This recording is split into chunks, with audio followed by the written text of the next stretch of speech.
Good morning, ladies and gentlemen. Welcome back to another episode here on African Confessions.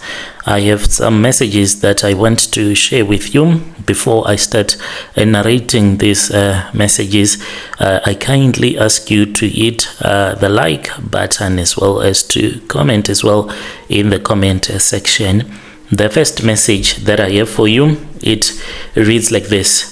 Hello, how are you? I married this other man who used to be a caretaker at my mom's house. I'm still married to that man, but what I saw when I opened one of the room after we had gotten married, I will tell you everything. Brother Nashi, hide my name. I am using a ghost account because people know me and my family. I don't want anyone linking this story directly to me. I'm not writing to accuse anyone or to sound clever. I'm writing this because I truly need advice. You can call me Mary. Mary is a South African woman who is aged 36 years old. I have considered myself a practical person, not too emotional. I have never been superstitious in my life, even though as a black person you can be superstitious here and there, but not too much. Of a scale 1 to 10, maybe you can put me up to 2 out of 10 when it comes to superstitions. I always believed in hard work, planning, and using what you have to survive. I still go to church, but now it has been a long time since I last went to church because of the things that have been happening, the things that I have seen. I grew up going to the Seventh-day Adventist church, by the way. I feel so guilty to go to church because of the things that I have seen, the things that I now do for my husband ever since I started to know his full story. The story did not start with me getting married to my husband. It started when my mother decided that she wanted to turn the house into a student accommodation after she had acquired another property. My mom is a nurse, and my mother, she told us that she wants to buy houses for each and every one of her kids so that when she would have passed away, we have somewhere to start. So she already bought 2 houses and she bought the third one, which she said that the third one, it is going to be for me. So my mother, she and her husband, so this was like my stepdad. They made sure that they created wealth for their children, including me. So I am my mother's firstborn. Then she had other kids with her late husband. They bought this house here in Joburg so many years ago when I was still very young. My mom told me that I was about 2 years when they bought that house. And then later on, my mom then decided to convert it into student rooms. There had been some families that had been staying there, but my mom said that the money to be made, it is in student accommodation. It made sense because we are close to main transport routes and we are not far from University of Joburg, so I can't tell you exactly where it is. So over time, we started to attract students, and then they came and they went. So Steve was the person that had been staying at this house for a long time, as far as I can remember. Back in those days, when I was still in matric, Steve had once proposed love to me, and I rejected him because I did not want to date him.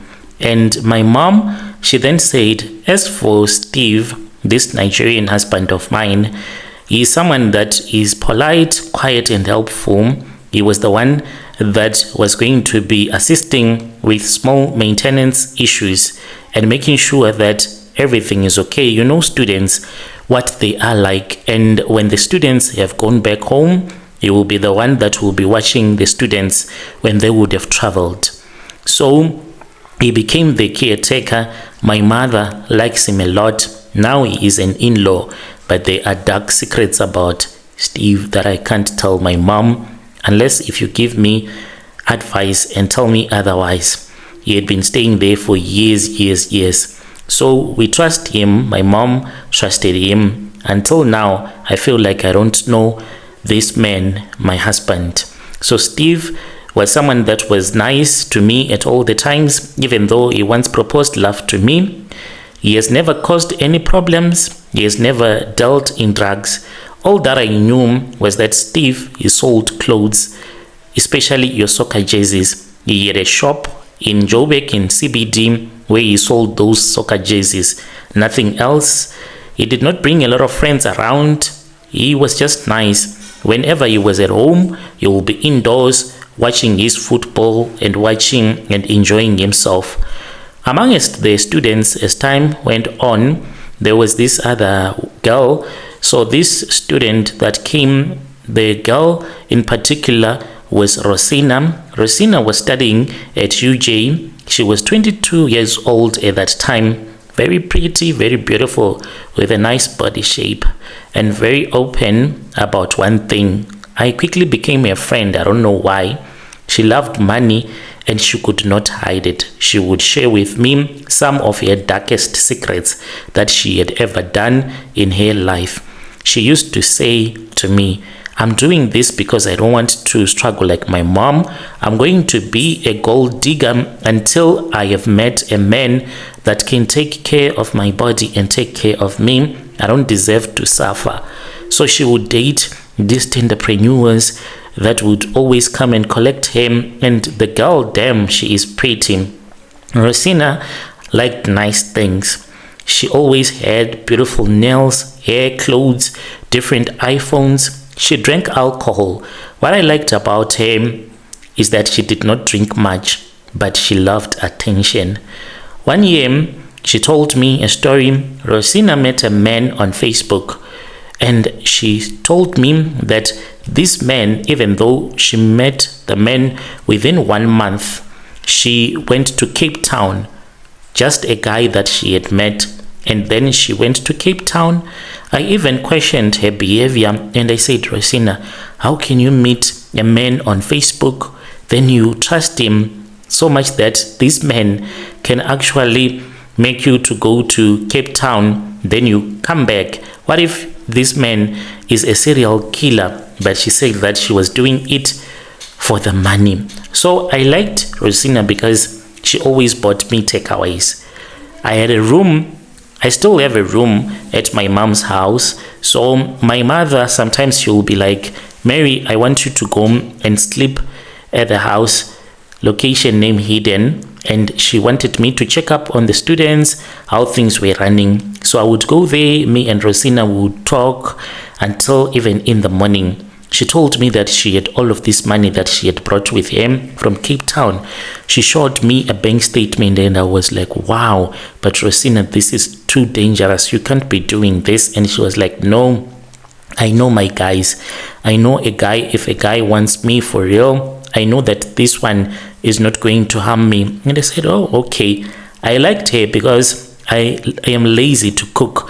Whenever I would be home, Rosina will buy takeaways for me and other students. It will be a nice time. That is why I was always around her. One afternoon, whilst we were just chatting in the yard, it was me and Steve. So we were just sitting down and it was cold. I still remember. So we were seated outside just catching the sun early in the morning. Then as we were talking, that was when I casually mentioned that Rosina had once met a guy on Facebook. Within 1 month, Rosina was convinced by that guy to travel from Joburg, and she went to Cape Town so that she can just sleep with that guy for money. And I told this story to Steve. I was not like gossiping. I'm not a bad person. Like when you are talking with someone, you can end up telling that person, you know, something that you think might be interesting to him. I was just talking. I did not know that Steve already, he had his own skeletons that were in his closet and he had been panicking inside. Later on, Steve opened up to me. This was after he had gone and he had done a very bad deal with Rosina. And Steve had found a perfect match. He told me later on the whole deal that he had done with Rosina. What he had done was that his visa was about to expire. He said that he had been trying different options quietly, but time was running out on him. He said that the only option that he had been told by another legal representative was that if he could find a South African woman, he needed a South African woman to marry him legally so that he could stay in South Africa. And this was after the whole inconvenience that they had done, him and Rosina. When he told me this story, there was no way that I could not feel sorry for him. He looked tired, he was depressed. He told me that he had been taking some sleep medication because Rosina had run away with money from the shop. He was just worn out and tired. I did not think much of it at first. A few weeks later, after I had told Steve that Rosina is a girl that loves money, she can even sell her kidneys for money. Steve went and he spoke with Rosina. Rosina agreed to a marriage of convenience. When I heard of that, my heart sank, for I knew what kind of a girl Rosina was. Not because at that time I cared about Steve's love life, but because Rosina on herself, she was too young and too wild, but she was not forced. She had agreed. They got married. They did their thing. They did not even tell anyone.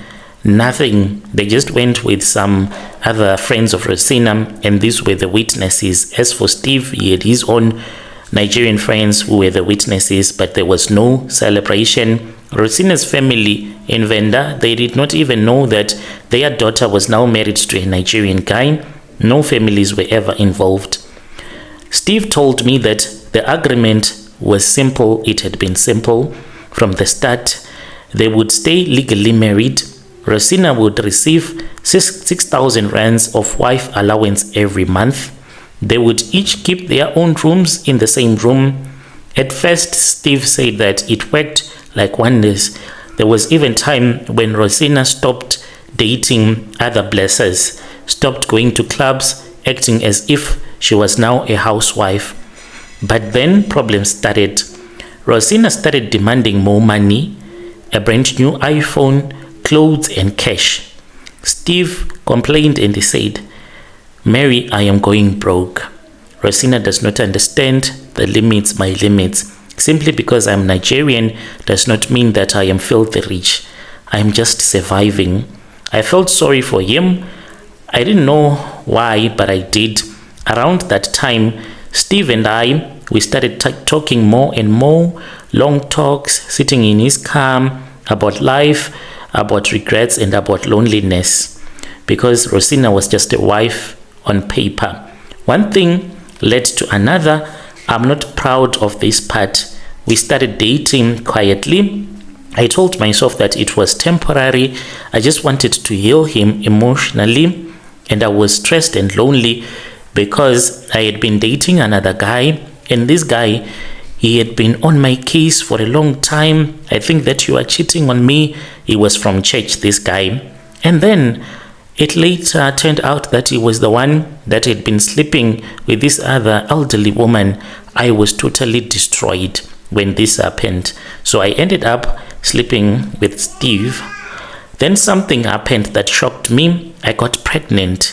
I was using prevention. We had been careful. I still don't understand how the hell I ended up falling pregnant for Steve. But Steve was also shocked too. By then, when the whole pregnancy thing happened, Rosina had ran away. She was staying somewhere else. What happened was that Rosina had borrowed 30,000 rands from Steve. She said, "Babe, please give me a wife allowance in advance." And then Steve went and borrowed the money, took some from the shop. He said that this was his capital that he always kept for the shop. Shortly after that, she went back to Venda and she divorced Steve. Just like that. Once that happens, your visa situation you collapse again. His visa situation collapsed again. Steve decided to go back to Nigeria to sort things out without making noise. He said that he was going to return back to South Africa. He did not know at first that I was pregnant. When he found out, I still remember him saying, I don't know what to do, Mary, because even if I come to South Africa, I can't do anything. I can't work. I can't have a visa. By that time, he wanted to come back to South Africa. Rosina had already divorced from him, and his visa had become complicated again. He still came to South Africa because of the baby. We decided to stay together anyway. My mom, she gave us the blessings. We applied for documents. We waited and we waited. During that time, my brother Steve will go to Nigeria. He would go to Nigeria, and I would always have bad dreams about him, as if he was going to kill someone in Nigeria, even his mother. And the mom passed away. That is why my daughter is named after Steve's mom, because she passed away when I was 8 months pregnant. I was about to go to labor when this happened. I still remember even praying to God, and I said, Dear God, please just give me the strength so that I can deliver this baby. I have been carrying this pregnancy. Steve has never had a child in his life. This is going to become his first born child. We expected to go to Nigeria together so that we can show her mother, her relatives, her daughter, but this was not meant to be, and this gave me a lot of stress. I did not know that Steve, all the dreams that I had heard about him, he had sacrificed his own mom. I would see Steve's mother running in the bushes crying, my child is about to kill me. Then I will see Steve standing on top of his father's grave, holding a big machete knife that was full of blood. And then I saw that the blood that would be on the machete knife, it will be the blood that he had slaughtered a chicken using a machete knife. Then he will start to chase after his mother. In my dream, each and every time, I will wake up screaming, seeing Steve driving that machete knife on his mother's back, and she passed away. And when this happened, Steve rushed back to Nigeria. When Steve returned back, like he was a changed man, even the way that he used to carry himself around, he was no longer that humble guy. There was something about him. I just could not connect the dots by then, but there was something that was really wrong about it. The way that he would speak to me, speak to other people, he was always bossy. He used to respect his workers, but when he came back, he was something else. Steve always had money, always. He never stressed about anything, never. He had rules though. After we made so much money, we then moved out, because all along we had been staying here at my mother's house where the students are staying. And then Steve told me that there was a house on the market. He wanted us to buy the house. We bought the house, my brother. And when we bought this house, the rules though, it was as if he did not want me to stay with him. Everything had rules now. One rule that stood out, there was one room in the house that nobody but him was allowed to enter. And even if our maid would be cleaning, Steve would always watch to see if she would touch the door to that room. He stopped us from having a permanent maid. He would go and pick up these maids, those that just market themselves by the robot every weekend. So another thing that I started to notice about Steve was that his sleeping cycle, it was something that I could not understand. He could sleep for an hour. Sometimes he would sleep for only 30 minutes. But I noticed that he would wake up at 12:05 midnight. This used to happen each and every time when he would go and do his rituals. When he would wake up at 12:05 midnight quietly, carefully, so as not to wake me up and he would quietly go into that room. And whenever he would do this, the only thing that will be on my mind will be like, is Steve busy cheating on me? Why the hell does he wake up, making sure that I do not hear him waking up? Because sometimes I'll just pretend as if I am snoring, and then he would check me, and then he would go out. So one night I was so stressed that my husband was cheating on me, because as for Steve, I am in love with him. Nothing can separate us. So curiosity defeated fear on that night. Steve was not around. I decided to see if the door could be opened. I tried to find the key, but the key was not around. I then saw that the key to this room, it was on the same key holder with his car keys. So he always had them at all the times. One day, I was just busy washing, and then I took a bar of sunlight soap and I made it wet, and then I pressed the key onto that wet bar of sunlight, and I just kept it. When Steve had gone out, I rushed to those people that cut keys. To my surprise, they were able to cut the key for me. I returned back. I could not wait.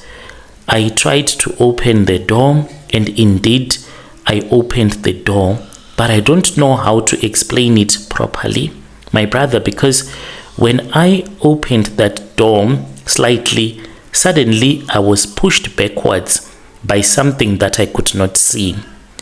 I just felt that there was someone that touched me on my chest and pushed me backwards. Days later, we were in bed. Then I heard that Steve was waking up. After Steve had woken up, I followed him. And when I followed him, that was when I saw my husband. My husband, he was sitting cross-legged in front of a flower. When I saw this, when the door opened, I froze, because inside the room, I saw something that I will never forget. The light was dim. There was a flower placed in a container, and he was sitting cross-legged in front of that flower. This flower was busy vomiting money in front of my husband. Each and every few seconds, there was money that was dropping 100 Rand notes.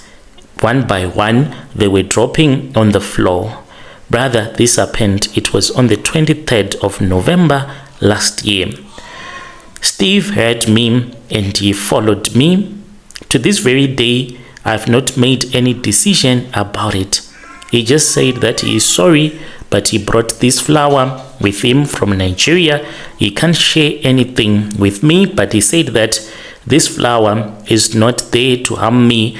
It is there to protect me, to help us to become rich.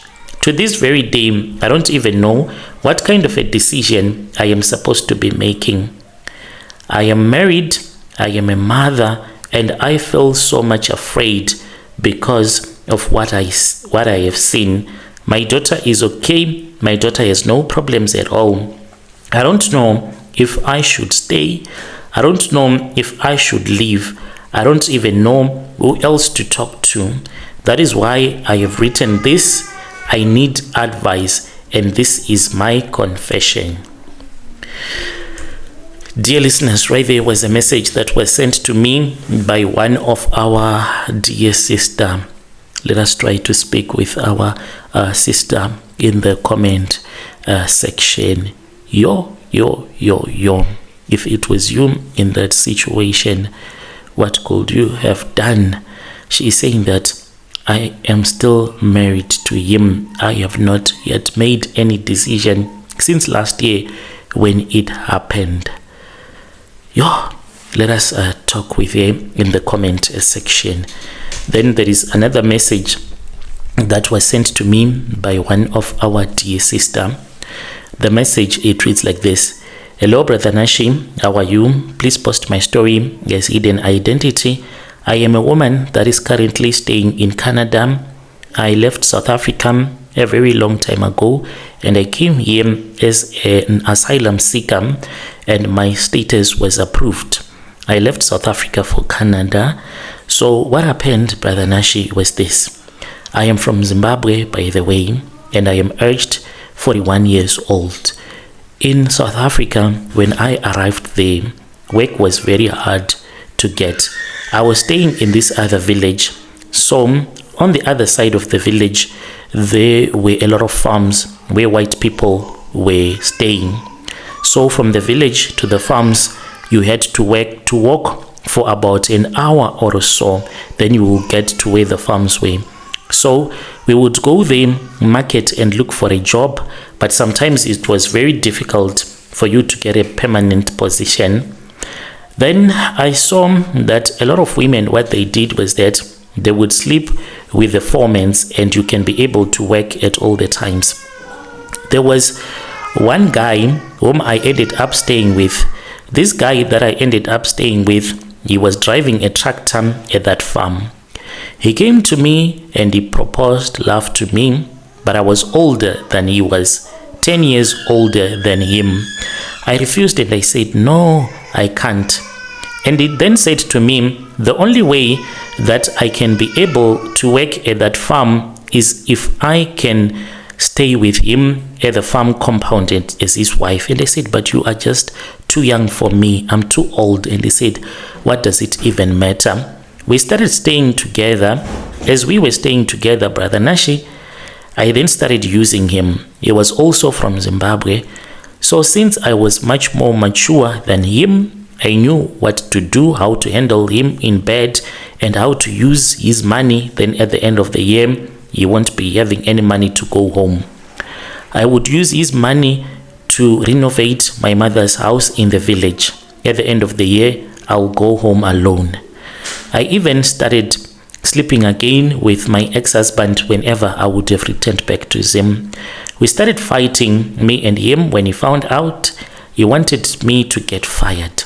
I said, this guy, if he is going to get me fired, it is going to be terrible for me, because I had started building my own house in the villages as well. So I still wanted to keep that job. At this farm, there were a lot of people. Some of them, they pretended as if they were from Guyana, but they were Mozambicans that knew how to speak Tsonga really well. One woman told me that when she goes to Mozambique, she'll bring some charms for me so that I can give the charm to my boyfriend, who was like my husband by then, so that he can listen to me and follow whatever that I want him to do for me, like she had been doing to this other man who was also working there. He was driving a TLB at that farm. She was old but also dating a young guy, and that young guy was crazy in love with that old woman from Mozambique. She went home, and when she came back, she gave me a small plastic bag that was full of brown powder, and then she gave me the instructions, and she said to me, when you cook for him food, make sure that you don't put salt. You just put this. This is the love potion. It will work like herbs, but don't eat that food, and don't cook food in that same pot that you will be using. So I did not know that there is something that is called slow poison that she had given to me. I did not know that she hated the man that I was staying with. You know, in the farms, there is a lot of jealousy. So the boss at our farm, he had recently bought a truck. This was a truck that was being used to go and collect people by the village. We used to call it Hambauya, and it will also go back and drop those people back to the village. So the men at that farm, as silly as it sounds, but it is normal on the farms, if you were driving that truck, it is hard to understand if you have never stayed in a farm, on a compound on a farm. But if you have worked on a farm before, you can understand that when you are working on a farm and then you are driving a truck that is only driven by the white boss, it makes you to feel so special. So the boss, he had chosen my boyfriend, and the TLB guy hated my boyfriend. They then arranged for me to give my boyfriend slow poison, and I was thinking that I was giving my boyfriend a love potion that will make him to feel so crazy and mad about me. I did not know what I was doing exactly. He started to get sick, and then they said that he had liver cancer. He got so thin, I ran away from him. This guy, he just went to the shed, and then he took some chemicals that they used to spray in the fields, and he drank it in his room. He was found, he was dead in his room. From the moment that I heard about this to this very day, my brother, I'm always scared.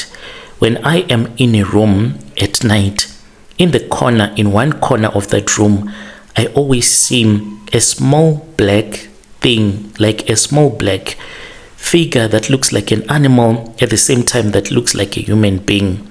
To this very day, it traumatizes me. I once went to a traditional healer, but that healer could not assist me. I think that he's not powerful. He is from Zim, but he has been in Canada for a long time. I have an asylum.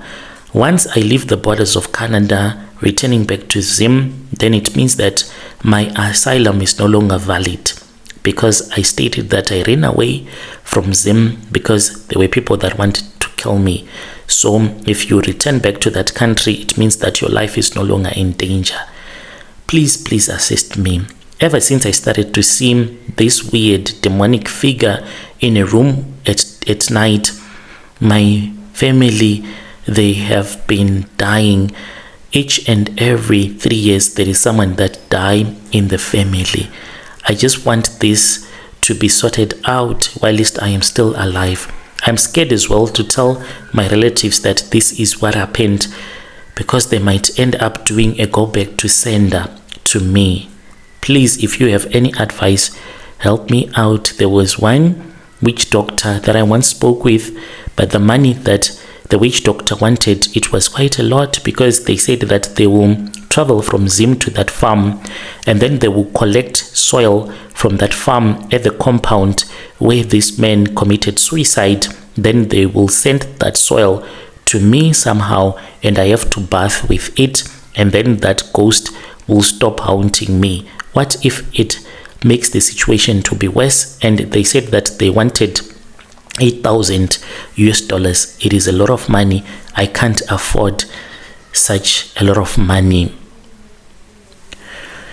Dear listeners, where there was a translation of a message that I received. Let us speak with our dear sister in the comment section. Strange things indeed, they do happen in this world. If you have ever used slow poison on someone, a love potion on someone, please come to our inbox and share with us your own side of the story. Did it work? Did it not work? Did you end up killing someone by mistake? You can come and you can tell us your own side of the story.